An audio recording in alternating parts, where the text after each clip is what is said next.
के chairperson professor Govind Singh ji तथा मंच पर विराजमान बीके उर्मिला जी, उर्वशी परमार जी, पीके सुशांत भाई जी, उन्मत सिंह जी, आशुतोष ओझा जी और दीदी सिस्टर बीके शकू दीदी और मेरे बाजू में बैठे थे शैफाली गुप्ता जी। आप सभी बहुत सुंदर विषय के ऊपर उपस्थिति को थोड़ा दीदी बता रहे थे, लेकिन यहाँ मराठी में उसको गर्दी कहते हैं, तो गर्दी नहीं सब दर्दी है ऐसा मैं समझूंगा। और मराठी वर्तमान पत्र आता है देशोन्नति, उसका संपादक हूँ, तो हो सकता है हिंदी में कोई मराठी शब्द आ जाए। हिंदी उतनी शुद्ध नहीं होगी तो थोड़ा आप समझने का प्रयास करेंगे, इसके लिए शुरू में ही माफ़ी मांगता हूँ। मीडिया नैतिकता, जवाबदेही और स्वमूल्यांकन के ये जो सिद्धांत है, यह सिद्धांत बहुत ही महत्वपूर्ण है और बहुत अच्छा विषय यहाँ पर लिया है, ताकि यह सुनिश्चित किया जा सके कि वे सटीक, निष्पक्ष और जिम्मेदार तरीके से काम कर रहे हैं या नहीं। यह सिद्धांत मीडिया को अपने कार्य का मार्गदर्शन करने हेतु, अपने पाठक, अपने दर्शकों का विश्वास बनाए रखने हेतु और अपने काम में सुधार करने हेतु मदद करता है।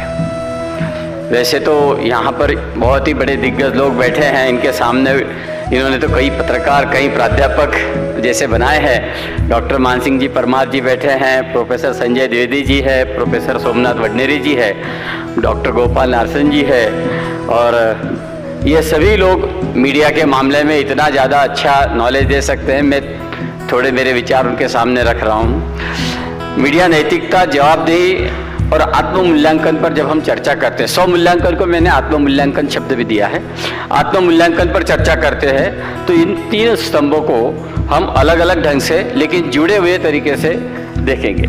मीडिया की नैतिकता फर्स्ट नंबर पे हम देखेंगे। तो मीडिया में बहुत बदलाव आया है। मीडिया में हम पहले बोलते थे print media, electronic media, cyber media और सिटीजनशिप मीडिया, और ये सारे मीडिया के आयाम अब बदल चुके हैं। बावजूद मीडिया आज भी बहुत महत्वपूर्ण है, जानकारी प्रदान करता है, सभी बातों में शिक्षित करता है और मनोरंजन भी करता है। उत्पादनों का जो चुनाव है, उत्पादन फिर मराठी शब्द आ गया, उत्पादों का जो चुनाव है वो करने में सहायता और प्रोत्साहन भी देता है। इसलिए मीडिया में नैतिकता होना बहुत ज़रूरी है। मीडिया को नैतिकता से काम करने में दिक्कतें आ रही हैं, हम लोग भी देखते हैं, क्योंकि इसमें नियंत्रण वाली बात होती है। एक अंदरूनी नियंत्रण होता है, एक बाहरी नियंत्रण होता है। तो कानून, मीडिया का कानून है, उद्योग है, वैसे उसका भी नियंत्रण आता है और दबाव भी आता है, पॉलिटिकल वगैरह उपभोक्ताओं का भी दबाव आता है और विज्ञापनदाताओं का भी दबाव आता है। और आज के दौर में टीआरपी और व्यावसायिक दबावों के कारण कई बार नैतिकता से समझौता होते हुए दिखता है, और यहीं पर गोदी मीडिया की भी चर्चा होती है। खैर वो अलग बात हो जाएगी, हम उस विषय में नहीं जाएंगे। मीडिया में नैतिकता का मतलब पत्रकारिता में सत्य, निष्पक्षता, ईमानदारी, स्वतंत्रता और सार्वजनिक हितों के संरक्षण से संबंधित है। हम लोग अभी देखें कि सत्यनिष्ठा, तो सही तथ्यों का हमको प्रसार और प्रचार करना चाहिए। निष्पक्षता देखेंगे तो सभी कोई पूर्वग्रह न रखे। स्वतंत्रता देखेंगे तो राजनीतिक या आर्थिक दबाव में रिपोर्टिंग न हो, और सम्मान की बात करें तो गोपनीयता और गरिमा का हमको ध्यान रखना है। हानि रहितता जो बोलते हैं, तो घृणा और सामाजिक विघटन सामग्री को हम बढ़ावा न दें, इस तरीके से मीडिया का काम होगा। अमेरिका के सुप्रीम कोर्ट न्यायाधीश रह चुके पॉटर स्टीवर्ट ने कहा था कि आपको क्या करने का अधिकार है और क्या करना सही है, इसके बीच के अंतर को जानना ही नैतिकता है। शायद इसमें बहुत कुछ बातें आती हैं।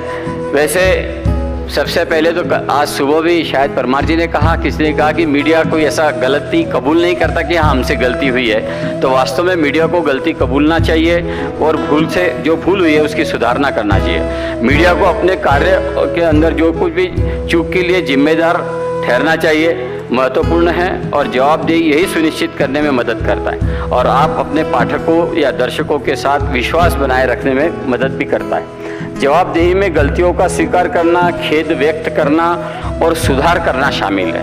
और यहाँ ब्रह्मा कुमारीज में आने के बाद हमने भी कुछ सुधार किया है। मैं 2000 दीदी बता रहे थे, रीना दीदी जी, कि बहुत सालों से जुड़े हैं। 2007 से यहाँ ब्रह्मा कुमारीज में आ रहा हूँ और मैं 10-11 साल हो गए साहब। और हमें ये जो सुधारना की प्रेरणा मिली है वो ब्रह्मा कुमारी से ही मिली है। सकारात्मक पत्रकारिता की जो हमें एक जुनून सा सवार हुआ है वो सब यहीं से हम लोग ट्रेनिंग करे हैं, इसीलिए मिला है। इसलिए ब्रह्मा कुमारी ने जैसे सुधार का मैं बोल रहा था कि भाई जवाबदेही में सुधार करना भी आता है, तो इस तरीके से सुधार होता रहता है। और अभी सब लोग बात कर रहे थे, दीदी जी भी बात कर रहे थे कि मैं अकेला क्या कर पाऊंगा, रीना दीदी जी भी बोल रहे थे कि मैं अकेला कुछ कर पाऊंगा, ऐसा मत सोचिए। तो एक शायर ने भी बहुत अच्छा कहा था कि मैं अकेला ही चला था जाने वे मंजिल मगर, रीना दीदी, मैं अकेला ही चला था जाने वे मंजिल मगर, लोग साथ आते गए और कारवा बनता चला गया और कारवा बनता चला गया। तो ब्रह्मा कुमारी इसका जो ये कारवा बनता जा रहा है मीडिया का, निश्चित रूप से सकारात्मक पत्रकारिता के लिए और आध्यात्मिक पत्रकारिता के लिए यह काम में आएगा और पत्रकारिता को जवाबदेही बनना मतलब सिखाएगा, ऐसा मैं मानता हूं। शिकायत निवारण जिसको बोलते हैं, जनता से आई आलोचना और शिकायतों को गंभीरता से लेना चाहिए और उससे उचित कार्यवाही भी करना चाहिए। स्वतंत्रता तो मतलब जरूरत जो है वो स्वतंत्र प्रेस परिषदा, आंतरिक आचार संहिता, समितियां और सार्वजनिक आलोचना का स्वागत करने वाला माहौल बनाने हेतु गीत सुनकर ज्ञान नहीं मिलता, मंदिर जाकर भगवान नहीं मिलता। संगीत सुनकर ज्ञान नहीं मिलता, मंदिर जाकर भगवान नहीं मिलता। पत्थर तो इसलिए पूजते हैं लोग कि विश्वास के लायक इंसान नहीं मिलता, विश्वास के लायक इंसान नहीं मिलता। हम उसको यहाँ कह देंगे कि विश्वास के लायक मीडिया नहीं मिलता, क्योंकि बहुत मीडिया देखने के बाद में सत्य न्यूज़ पता चलती है कि सत्य क्या है। तो हमको विश्वास के लिए मीडिया को काम करना चाहिए। मीडिया को आत्ममूल्यांकन के लिए आत्मचिंतन करना चाहिए। क्या हमारी रिपोर्टिंग ने हमारी रिपोर्टिंग से समाज में सकारात्मक बदलाव लाने में हमारी रिपोर्टिंग सहायभूत हुई है या सिर्फ हमने सनसनी फैलाई है, यह भी हमें देखना चाहिए। इंटरनल ऑडिट करना चाहिए, आंतरिक हमारे कंटेंट, रिपोर्टिंग प्रक्रिया और हमारे निर्णयों का स्वतंत्र समीक्षा हमें करनी चाहिए। पत्रकारों को नैतिक प्रशिक्षण देना चाहिए जो ब्रह्मा कुमारी दे रही है। पत्रकारों के लिए नियमित नैतिक शिक्षा और वर्कशॉप आयोजित करना चाहिए। और यहाँ पर तो साल में 2 बार यह सारा आयोजन होता है और सारे नैतिक मूल्यों की पुनर्स्थापना के लिए प्रोफेसर कमल दीक्षित जी को भी आज हम याद करते हैं। सुशांत भाई जी इतने सालों से उनके साथ उन्होंने यही कार्य किया है और पिछले 35 साल से ब्रह्मा कुमारी आज ये मीडिया के लिए काम कर रही है। तो आत्मचिंतित आत्ममूल्यांकन या सुधार के लिए एक प्रक्रिया प्रदान करता है और यह सुनिश्चित करता है कि हम अपने पाठकों तथा दर्शकों की अपेक्षाओं को पूरा कर रहे हैं। यह सुधार की गुंजाइश है जिसमें मीडिया की अपनी प्रक्रिया तथा उत्पादों में सुधार करने में मदद होती है और जिससे मीडिया की गुणवत्ता में सुधार आता है। मीडिया लोकतंत्र चौथा स्तंभ है, लेकिन इसकी ताकत तभी सार्थक है जब नैतिकता का पालन करे, जवाबदेही को माने तथा आत्ममूल्यांकन के जरिए लगातार सुधरने का प्रयास करे।